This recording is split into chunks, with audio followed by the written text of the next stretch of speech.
Hi అండి. అందరూ ఎలా ఉన్నారు? బాగున్నారా? అందరూ బాగుండాలి, ఆరోగ్యంగా ఉండాలని కోరుకుంటున్నాను. మేము కూడా చాలా చాలా బాగున్నామండి. Welcome back to Bhavani Dasari vlogs. మన ఛానల్ ఎవరైనా ఫస్ట్ టైం చూస్తున్నట్లయితే తప్పకుండా లైక్ చేయండి. అలాగే ఈ వీడియో పూర్తిగా చూసాక మీకు నచ్చినట్లయితే ఛానల్ని సబ్స్క్రైబ్ చేసుకోండి. ఈరోజైతే నా డే రొటీన్ చూస్తూ ఒక టాపిక్ గురించి మాట్లాడుకుందాం. అలాగే నేను స్టిచ్ చేసిన ఒక బ్లౌజ్ కూడా మీకు చూపించబోతున్నాను. సో బ్లౌజ్ వర్క్ ఎలా ఉందనేది చూసి నాకు కామెంట్ చేయండి. ఇది వచ్చేసి మార్నింగ్ అనమాట. వాటర్ ఫిల్టర్ అయితే క్లీన్ చేసేస్తున్నాను. ఇవి క్యాండిల్స్ ఉంటాయి కదండి. సో ఆ క్యాండిల్స్ని కొంచెం సాల్ట్ వేసేసి మనం ఈ గిన్నెల ఈ తోమే స్క్రబ్బర్ ఉంటుంది కదా. సో అలాంటి స్క్రబ్బర్ ఒకటి సపరేట్గా దీనికోసం పెట్టుకుని దాంతో క్లీన్ చేసేసుకున్నాం అంటే అది చక్కగా నీట్గా క్లీన్ అయిపోతుంది. పొరపాటును కూడా మనం గిన్నెలు తోవడానికి యూస్ చేసే లిక్విడ్స్ అవి యూస్ చేసి అస్సలు క్లీన్ చేయకూడదండి. ఓన్లీ ఈ క్యాండిల్స్ని మాత్రమే క్లీన్ చేసుకోవడానికి సపరేట్గా స్క్రబ్బర్ అయితే ఉంచుకోవాలి. వాటితో మాత్రమే అవి క్లీన్ చేసుకోవాలన్నమాట. సో అంతకుముందే నేను తాగడానికి వాటర్ కూడా ఒక బిందె స్టవ్ మీద పెట్టేశాను అనమాట. అవి కాగి చల్లారిన తర్వాత ఫిల్టర్లు అయితే వేసేసుకుంటాను. సో మేమైతే ఎప్పటి నుంచో ఈ స్టీల్ ఫిల్టర్ వాడుతున్నామండి. ఇప్పుడైతే చాలామంది ఈ వాటర్ ప్యూరిఫైయర్స్ అవన్నీ వచ్చాయి కదా. సో అవైతే యూస్ చేస్తున్నారు. కానీ మా వారికి అయితే పర్టికులర్గా ఇది మాత్రమే ఇష్టం అనమాట. సో అందుకని చెప్పి అదొకటి మేము యూస్ చేస్తాము. ఒక 4-5 రోజులకో లేదంటే వారానికి ఒకసారి వాటిని నీట్గా క్లీన్ చేసేసుకుంటే మంచిగా వాటర్ అయితే చక్కగా ఫిల్టర్ చేస్తుంది అనమాట. ఈరోజు బ్రేక్ఫాస్ట్గా నేను మ్యాగీ అయితే చేసుకున్నాను. అది కూడా నా కోసం మాత్రమే అనమాట. ఎందుకంటే మా అబ్బాయి ఇంకా నిద్ర లేవలేదు. వాళ్ళు వేసేసరికి ఎలాగో మధ్యాహ్నం అయిపోతుందేమో, డైరెక్ట్గా ఇంకా బ్రంచ్ చేసేస్తాడని చెప్పి, బ్రంచ్ అంటే మార్నింగ్ బ్రేక్ఫాస్ట్ అలాగే మధ్యాహ్నం లంచ్ రెండు కలిపి బ్రంచ్ అనమాట. సో అది అలా చేసేస్తాడులే అని చెప్పి నా కోసం మాత్రమే మ్యాగీ చేసుకున్నాను. ఇక మా వారు వచ్చేసి క్యాంప్ వెళ్ళారు అనమాట. సో అందుకనేసి నా కోసం మాత్రం మ్యాగీ అయితే చేశాను, తినేసాను. అలాగే ఈరోజు కర్రీ వచ్చేసి దొండకాయ ఫ్రై అలాగే టమాటా రసం కూడా పెట్టేశాను అనమాట. సో అవన్నీ కూడా నేను ఇంతకు ముందు ఫిల్టర్ గురించి మాట్లాడేటప్పుడు ఆ వీడియో కూడా చూపించాను. సో ప్రాసెస్ అయితే ఏమి చూపించకుండా డైరెక్ట్గా ప్రిపేర్ చేసినవి మాత్రమే చూపించాను. ఇక ఇక్కడ వచ్చేసి నేను కంప్యూటర్ వర్క్ బ్లౌజ్ స్టిచ్ చేశాను అన్నాను కదా. సో ఆ బ్లౌజ్ వచ్చేసి ఇక్కడ కట్ చేస్తున్నాను. ఈ ఫ్రంట్ నెక్ అవన్నీ కూడా మనం ముందే కట్ చేసుకోకూడదు అనమాట. లైనింగ్ అయినా సరే జస్ట్ అది డ్రా చేసేసుకొని తర్వాత దాన్ని మెయిన్ ఫ్యాబ్రిక్ మీద పెట్టేసుకొని కొంచెం ఎక్స్ట్రాగా క్లాత్ ఉంచుకొని కట్ చేసుకోవాలి. సో మనం అవి ఎప్పుడైతే స్టిచ్ చేసుకుంటామో అప్పుడు మాత్రమే ఆ నెక్కి తగ్గట్టుగా మనం స్టిచ్ చేసుకోవాలన్నమాట. ముందే కట్ చేసుకున్నాం అనుకోండి నెక్ స్టిచ్ చేసేటప్పుడు చాలా కష్టంగా ఉంటుంది. అంటే అయితే బ్రాడ్ అయిపోవడమో లేదంటే ఫోల్డింగ్ వచ్చేయడమో అలా అవుతుందన్నమాట. సో ఈ కంప్యూటర్ వర్క్ బ్లౌజ్ అయినా సరే లేదంటే మగ్గం వర్క్ బ్లౌజ్ అయినా సరే ఇవి కటింగ్ చేసేటప్పుడు కానీ స్టిచ్చింగ్ చేసేటప్పుడు కానీ చాలా అంటే చాలా జాగ్రత్తగా మనం కటింగ్ కానీ స్టిచ్చింగ్ కానీ చేయాలండి. ఎక్కడ చిన్న మిస్టేక్ చేసినా కూడా అది కంప్లీట్గా మొత్తం పాడైపోతుంది అనమాట. అసలు ఈ వర్క్లన్నీ కూడా కొంచెం కాస్ట్ ఎక్కువగా ఉంటాయి కదండి. మగ్గం వర్క్ అంటే ఇంకెక్కువే అనుకోండి. సో ఏదేమైనా కూడా మనం కట్ చేసేటప్పుడు చాలా జాగ్రత్తగా చేసుకోవాలి. అలాగే ఈ వర్క్ చేసేటప్పుడు నెక్ విడ్త్ అనేది కొంతమంది ఎక్కువగా పెట్టేస్తూ ఉంటారు. సో దాన్ని కూడా అడ్జస్ట్ చేసుకుంటూ కుట్టుకోవాలండి. చాలామంది బ్యాక్ సైడ్ థ్రెడ్స్ ఎక్కువగా ప్రిఫర్ చేయరు కదా. సో అలాంటి వాళ్ళకి స్టిచ్ చేసేటప్పుడు అయితే ఇంకా జాగ్రత్తగా ఉండాలన్నమాట.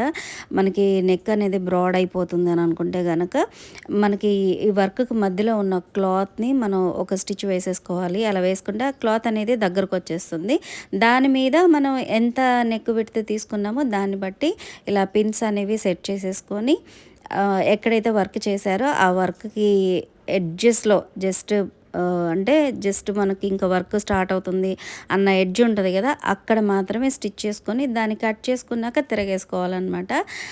సో అలా స్టిచ్ చేయడం వల్లే మనకి అక్కడ వాళ్ళు ఇచ్చిన వర్క్ ఏదైతే ఉందో ఆ వర్క్ ఫినిషింగ్ అనేది నీట్గా ఉంటుంది.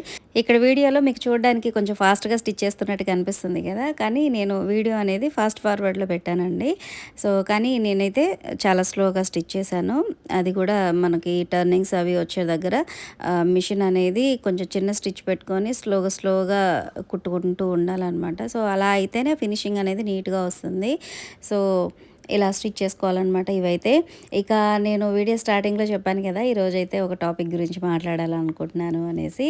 సో ఆ టాపిక్ ఏంటి అని అంటే స్టిచ్చింగ్కి సంబంధించింది. అంటే నేను చేసేది స్టిచ్చింగ్ వర్కే కాబట్టి సో మంచి చెడు రెండు కూడా దీనికి సంబంధించే ఉంటాయి. సో ఈరోజైతే నేను మొన్న ఫేస్ చేసిన ఒక సిచ్యువేషన్ అయితే మీతో షేర్ చేసుకుంటాను. అదేంటంటే ఒకళ్ళు బ్లౌజ్ ఇచ్చారనమాట.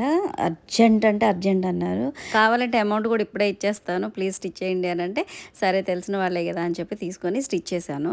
నెక్స్ట్ డే కల్లా నేను బ్లౌజ్ అయితే రెడీ చేశానండి. రెడీ చేసిన తర్వాత వాళ్ళు వచ్చి బ్లౌజ్ తీసుకున్నారు. అమౌంట్ ఏమో ఈవినింగ్ ఇస్తామండి అనేసి అన్నారు. సో సరేనండి అని చెప్పి నేను ఇచ్చేసాను. ఇచ్చిన తర్వాత ఒక 2 డేస్ వరకు కూడా అమౌంట్ అయితే ఇవ్వలేదు వాళ్ళు. 2 డేస్ తర్వాత నాకే గుర్తొచ్చి నేను అడిగాననమాట. అడిగితే ఎంత ఏంటి అనేసి అన్నారు. మీకు తెలుసు కదండీ ఎంత అమౌంట్ అని అంటే, లేదండి తగ్గించండి అని చెప్పి అని అంటున్నారనమాట. అసలు నాకేం అర్థం కాలేదు. యాక్చువల్‌గా అయితే అంటే స్టిచ్ చేయించుకునేటప్పుడు అర్జెంట్ కాబట్టి అప్పటికప్పుడు ఇచ్చేస్తాను, కావాలంటే ఎక్స్ట్రా అమౌంట్ ఇస్తాను అన్నట్టుగా మాట్లాడి స్టిచ్చింగ్ అయిపోయిన తర్వాత తగ్గించండి అని చెప్పని అంటున్నారనమాట. నిజంగా నాకేం చెప్పాలో అర్థం కాలేదు. అర్జెంట్ అన్నారు కదా అని చెప్పి నా పని కూడా పక్కన పెట్టేసి స్టిచ్ చేసి ఇస్తే, తీరా డబ్బుల విషయానికి వచ్చేసరికి తగ్గించరా అని చెప్పి అడుగుతున్నారనమాట. నిజంగా ఇలా ఎలా ఆలోచిస్తారో నాకు అర్థం కాదండి. యాక్చువల్‌గా నాకు స్టిచ్చింగ్ రానప్పుడు ఒకసారి ఇలాగే బ్లౌజ్ అర్జెంట్ అయ్యి నేను ఎన్ని షాపులు తిరిగానోనండి. ఎక్స్ట్రా అమౌంట్ కూడా ఇస్తానండి, స్టిచ్ చేసి ఇవ్వండి అని అన్నా కూడా ఎవరు కూడా స్టిచ్ చేసి ఇవ్వలేదు. సో సరేలే అని చెప్పి నేను ఇంకా అప్పటికప్పుడు నా దగ్గర ఉన్న వేరే శారీ ఏదో దాంతోటి అడ్జస్ట్ అయిపోయాను. కానీ వీళ్ళకి అడిగిన వెంటనే స్టిచ్ చేసి ఇచ్చినా కూడా కుట్టిన తర్వాత అమౌంట్ తగ్గించండి అలా అంటే నాకు అసలు ఏం చెప్పాలో అర్థం కాలేదు. చెప్పాలంటే వాళ్ళు ఇంతవరకు నాకు అమౌంటే ఇవ్వలేదు. వాళ్ళకి బ్లౌజు అదే వాళ్ళ చేతికి వెళ్ళిపోయిన తర్వాత మనం చేసేదేముంది, ఏమీ చేయలేము. అంటే అంటారు కదా మంచితనానికి పోతే చెడు ఎదురవుద్దని. సో అలా అనమాట. ఇలా చేసే వాళ్ళందరి దగ్గర బ్లౌజ్ కుట్టక ముందే అడ్వాన్స్ తీసేసుకోవాలండి. అలా చేస్తే కానీ వాళ్ళకి ఆ విలువ తెలియదనమాట. వీళ్ళ సంగతి ఇలా ఉంటే ఇంకొంతమంది ఉంటారండి అడపాదడపా కుట్టించుకునేవాళ్ళు. అంటే సంవత్సరానికి ఒకసారి అట్లాగా ఇస్తారనమాట. అంటే ఆ మధ్యలో ఎవరైనా తక్కువకి కుడుతున్నారంటే అటువైపు వెళ్ళిపోతారు. సో ఎటు ఆప్షన్ లేదు అని అంటే మళ్ళీ మన దగ్గరకు వస్తారు. వచ్చినప్పుడల్లా అసలు నీ దగ్గరే బ్లౌజ్ మంచిగా సెట్ అవుతుంది, నేను ఎక్కడ ఎవరికి ఇవ్వట్లేదు, నువ్వే బాగా కుడతావు అది ఇది అని చెప్పని అంటారు. సో వాళ్ళు ఎలాగో సంవత్సరానికి ఒకసారి అలా వస్తారు కాబట్టి ఆ గ్యాప్లో మనకి కొంచెం రేట్లు అవి పెరుగుతాయి కదా. అంటే స్టిచ్చింగ్ కాస్ట్ అవి మనం ఒక 10, 20 పెంచుంటాం కదా. సో అవి చెప్పామనుకోండి, సో ఇవ్వడమైతే ఇస్తారు, స్టిచ్చింగ్ చేయించుకుంటారు. మనం ఆ పెంచిన 10, 20కి తగ్గ టార్చర్ అయితే పెడతారనమాట. ఎలా అంటే అప్పటిదాకా మనం కుడితేనే సెట్ అయ్యింది, మీరు కుడితేనే నాకు బ్లౌజ్ మంచిగా ఉంటుంది అని అన్నవాళ్ళు, మనం రేటు పెరిగింది అని అన్న తర్వాత ఎలా చెప్తారంటే, అస్సలు సెట్ అవ్వలేదురా ఈసారి బ్లౌజు, కొంచెం కూడా సెట్ అవ్వలేదు, బ్యాక్ నెక్ ఇలా వంకరగా పోయింది, ఫ్రంట్ నెక్ రౌండ్గా రాలేదు, బ్లౌజ్ షేప్ అస్సలు బాగాలేదు, హ్యాండ్స్ ఇలాగ ముడతలు వచ్చాయి, అలా రకరకాల మిస్టేక్స్ అన్నీ చెప్తా ఉంటారనమాట. వాళ్ళు అలా చెప్తుంటే నిజంగా మన మీద మనకే డౌట్ వచ్చిద్ది అనమాట, ఏంటి ఇంత వరస్ట్గా కుట్టామో బ్లౌజ్ అనేసి. సో అలా ఎక్స్ప్లెయిన్ చేస్తారనమాట. ఏదో ఒక 10, 20 పెంచిన పాపానికి మనకంత టార్చర్ చూపిస్తారనమాట వాళ్ళైతే. సో అలా ఉంటదనమాట కొంతమంది స్టిచ్చింగ్ చేయించుకునే వాళ్ళ బిహేవియరు. సో ఏదేమైనా అలాంటి వాళ్ళు వస్తుంటారు, పోతుంటారు. కానీ మన వర్క్ అనేది ఆగదు కదా. ఇలాంటి వాళ్ళ గురించి మీతో షేర్ చేసుకుందాం అనుకున్నాను. మొత్తానికి మీతో షేర్ చేసేసుకున్నాను. ఇలా ఈ టాపిక్ మాట్లాడుతూ ఈ వ్లాగ్ అంతా కూడా అయిపోయిందండి. బ్లౌజు కటింగు, స్టిచ్చింగు అంతా కూడా అయిపోయింది.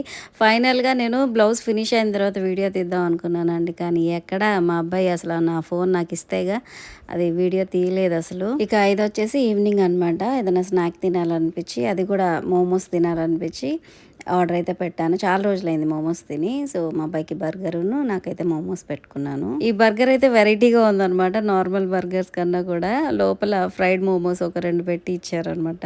ఇక్కడ నా ఫింగర్స్ చూసారా ఎలా అయిపోయినాయో. చెప్పాలంటే ఇప్పుడు కొంచెం బెటర్గానే ఉన్నాయి. ఇక్కడ మీకు వీడియో తీసి చూపించేటప్పుడు అసలు 2 డేస్ ముందు నేను జ్యూస్ తాగుదామని చెప్పి, అంటే నేను మా వారు ఇద్దరం వెళ్ళినప్పుడు అది మోటారు రన్నింగ్లో లేదు కదా అని చెప్పి నేను బెల్ట్ అలా పట్టుకొని మాట్లాడుతూ ఉన్నాననమాట. సో, బై మిస్టేక్ ఆ అన్నయ్య కూడా చూసుకోలేదు. నేను అబ్జర్వ్ చేయలేదు. సడెన్‌గా అది ఆన్ చేయడం వల్ల బెల్ట్‌కిను, మోటార్‌కి మధ్యలో ఈ ఫింగర్స్ వెళ్ళిపోయినాయి అనమాట. ఈ మిడిల్ ఫింగరు, రింగ్ ఫింగరు, అలాగే ఈ చిటికెన వేలు 3 గూడాను ప్రెస్ అయిపోయినాయి. మిడిల్ ఫింగర్ అయితే అసలు మధ్యలో ఇలా పగిలిపోయిందనమాట. గోరుకిను, చిగురుకి మధ్యలో పగిలిపోయి అసలు ఫుల్ బ్లీడింగ్ అయిపోయింది. చాలా అంటే చాలా బాధపడ్డాననమాట. అసలు ఈవెన్ ఇప్పుడు వాయిస్ ఓవర్ ఇచ్చే టైంకి కూడా నాకు ఆ పెయిన్ అనేది ఇంకా తగ్గలేదు.